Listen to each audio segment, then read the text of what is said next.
Ang daming nagsasabi na scripted daw yung Bunano lineup namin sa RG. Kaya ito, inulit namin ulit. Ibang mga mare yung kasama ko dito, pero parehas pa din ng heroes na una naming gamit. At syempre, hindi kakalimutan ang Flame Shot. So ayun na nga, nag-5-man RG na naman ulit kaming 5. Ang daming nagsasabi na scripted daw, na AI naman daw yung kalaban, na classic naman daw yung game namin. Sinasabi ko sa inyo mga anpet, sa totoong buhay talaga to nangyayari. Meron tayong mga mare na maasim na willing mawala ng Starla para lang sumama sa mga contents na ginagawa ko. Same Bunano squad lang ulit yung gagamitin namin. Same din na naka-flame shot kaming lahat. Ang kinaibahan lang, ibang players na tong mga kasama ko dito. La la la.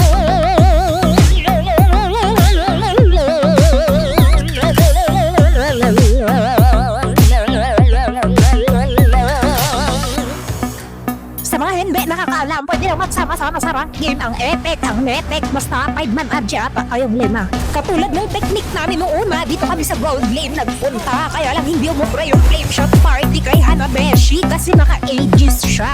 Kaya eto, nag-push na lang kami ng tore. Todo push din ng tower namin yung kalaban. Ang mga panda, patawa-tawa lang sa damo, pero may masama na namang plano. At si Alpha ang sumalo.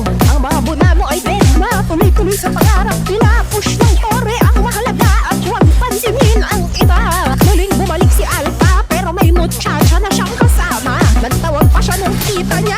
Bumalik muli si Hanabeshi pero huli na ang pagbalik niya.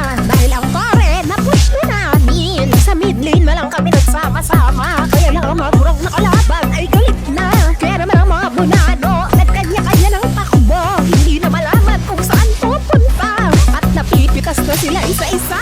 Takbo, pugo! Baka mapisa ka! Isang manong na may bubog na daladala ang gumagawa ng pangarap niya. Agad siya nakita ng mga Bunano at binigyan ng isang matinding parusa. Fire in the hole! At dahil hindi nakakita ng anumang panganib ang mga Bunano, tinuloy nila ang kanilang paglalakbay sa top lane para mag-push ng tower. At wala silang pakialam sa kung ano na nangyayari sa mapa. Basta ang mahalaga, magpo-push sila. Uy mga Bunano, yung base nyo dadalian nyo mag-sulit.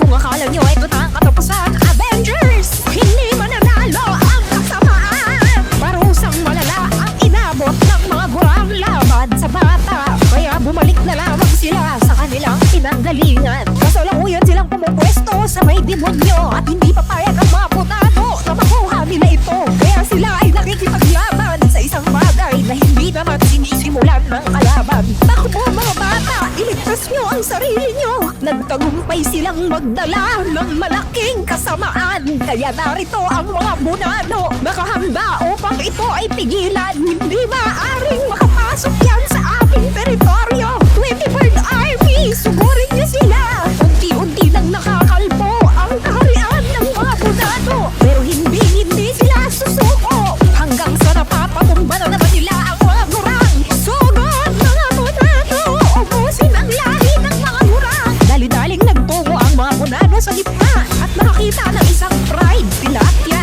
Focus sa goal ang mga Bunano. Laban para sa isang pirasong star lang. Pili namang nagkatagpo ang mga Bunano at ang gurang sa kagubatan. At ang babaeng nagngangalang Hanabeshi ang kanilang napuruhan. Hindi na maaaring magtagumpay ang mga gurang na ang demonyo ay kanilang makuha. Kaya ang mga bata ay pasimpleng pumunta at nagmamakasakali ng isang himala. Ang tagapagbantay na si Alpha ay hindi umubra at tuluyan ang nakapasok ang mga batang Bunano. Pero ang demonyo ay nakuha nila at ang Bunanong magic sarap ay napahamak pa. Hanggang dito na lang siguro talaga ang kanilang kaasiman at hindi na ito madadagdagan pa.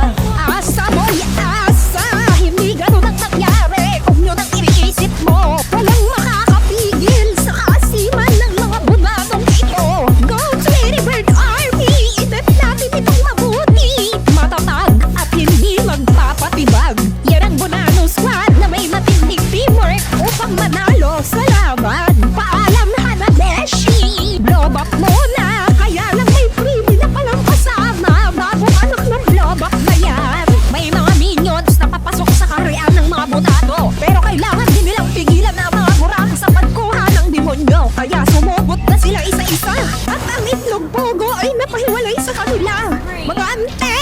tayo mag-dip ba? Yung minions, ayan na! Agoy, napisa ang itlog ko ba? Grabing minions naman yan! Mukhang hanggang dito na lang talaga ang kanilang makakaya. Isa pa, nakabangon ulit ang mga bunano at nandito na sa demonyo, nakikigol na hanggang sa nakuha nila ang demonyo. Tapos awean na si Hana Beshi at Sangre Bangos ay pinipilit kaming tigilan pero hindi naman nila makakayanan. Ang titigas ng ulo nila, laging madudurog ang mga mukha nila pero pinipilit pa rin talaga nila. Talaga namang inis na kami sa kanila kaya naman sila ang aming inuuna. Go mga peded, masama shirt, push lang ng tower. Sugod para sa Sparla.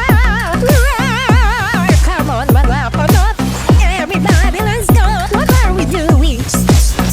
Tower ranking, victory. Buong buhay bilis namin doon para sa isang star lang. Muli na namang nagtagumpay ang mga bunano laban sa gurang.